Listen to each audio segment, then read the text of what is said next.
Okay, let's talk about this. First thing I want to say is that anytime I talk about looking at the positive, believing things are going to change, I am not at any moment suggesting that we ignore what's happening or pretend like it isn't happening. I am not suggesting that we ignore what people are going through and ignore those people who are going through it. Now, that does happen in spiritual communities. I've seen that a lot. It's called spiritual bypassing and whitewashing, when we look from a white perspective and say, well, my perspective is the only perspective. I'm not going through that. I'm not being targeted because of the color of my skin. So we're not going to bypass or ignore that reality that other people are going through. That's not at all what I'm suggesting. And this, by the way, is why I do advocate for taking action, whether it's joining in protests, supporting people you know in your community, be the helper, step up, be the change. I do advocate for taking physical action, not just spiritual action. So, in light of this, how can we acknowledge what is happening? Or if we are a person who it's happening to, how do we then find our peace? How do we find our strength? How do we hold the light and look for the good? When spirituality is doing the most good, it's doing both of these things. It is accepting what is while learning to have faith for what has yet to come. In particular, I really love the Buddhist tradition of the Four Noble Truths, all four of which are about suffering. And essentially, it's acknowledging that suffering is a core part of being human. We acknowledge that. We accept that reality. Now, accepting that as a reality is not the same as spiraling into negativity because that is the reality. The Buddhist tradition says we can find our greatest peace beginning with accepting what is.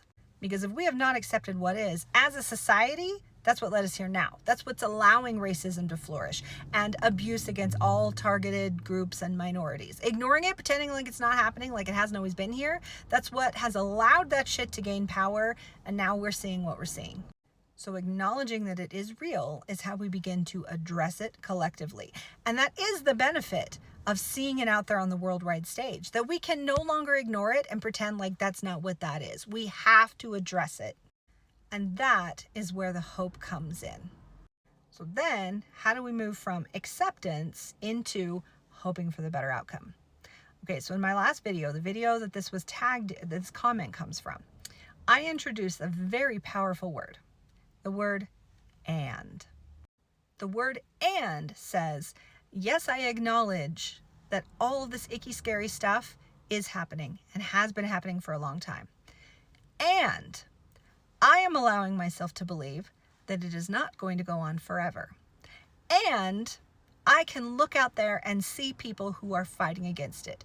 And I can see how far we have come, that we're not going to go back to the worst parts of our history. The use of the word and is a very powerful tool in healing because it allows us to begin exactly where we're at, both with acknowledging what's happening in the outside world and acknowledging the pain that we've been through. And I actually talk about this in my, the whole playlist, Emotional Support. But there's one in particular where I talk about if you can't go straight to the positivity, start where you're at. So we're not going straight to everything is fine. They're not targeting people of color. They're not targeting LGBTQ. We're not doing that. We're saying there is a problem out there. There has always been a problem out there. It's looking very scary for people in these groups right now. And if you're a person in this group, you can add your narrative. I am afraid. I am afraid because I have been targeted in the past. I am afraid because I am being targeted now, if that's true. I am afraid because I could be targeted in the future based on the conditions we're seeing. And I am willing to believe that this will not last forever. And I want to believe that this is all happening now because it's racism's last stand. And you can and should throw in as many and statements as you can. What are you hoping for? What are you already seeing? What are you afraid to hope for or daring to hope for?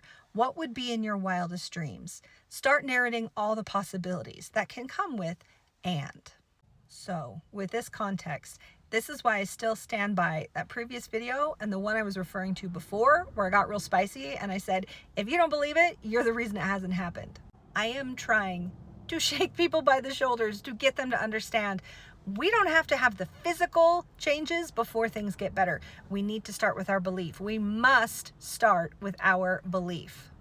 And as we harness that belief, then the physicality happens. Then it starts to come true. But we begin with our belief. Now, if you were to just bypass the situation and say, everything's fine, nothing bad is happening, you actually can't harness that belief that's based on a lie. Because your body, your brain, somewhere in there knows that that is a lie. So you can't get any manifestation juju when you're starting with a lie. So this is also why I've been holding healing circles, because I understand the need to hold space for what we've already been through and what we might be going through now. Because until you address that pain, you're manifesting from the wound. You're manifesting more of that. Your fear is what's sending out the vibration, and fear, your fear is the energy that's creating your reality. So we're not going to bypass it. We're not going to ignore it. We're not going to pretend like it's not happening. We're going to acknowledge it. We're going to hold it in compassionate witness, just like I did at the beginning of this video. And from that place, when the nervous system understands, oh, okay, yes, there is a change here. We are doing something different. I'm not about to be traumatized here. I can start relaxing and opening up. So holding that compassionate space allows us to get into both the pain and the hope of what's to come. And that is where we can harness our belief. That is when we can make the most change, both for ourselves and society.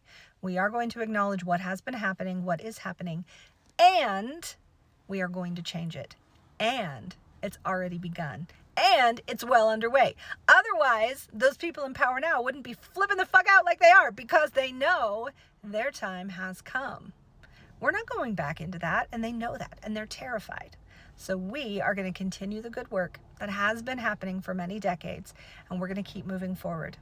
What has happened will not keep happening. We've got this community. We are making changes going forward.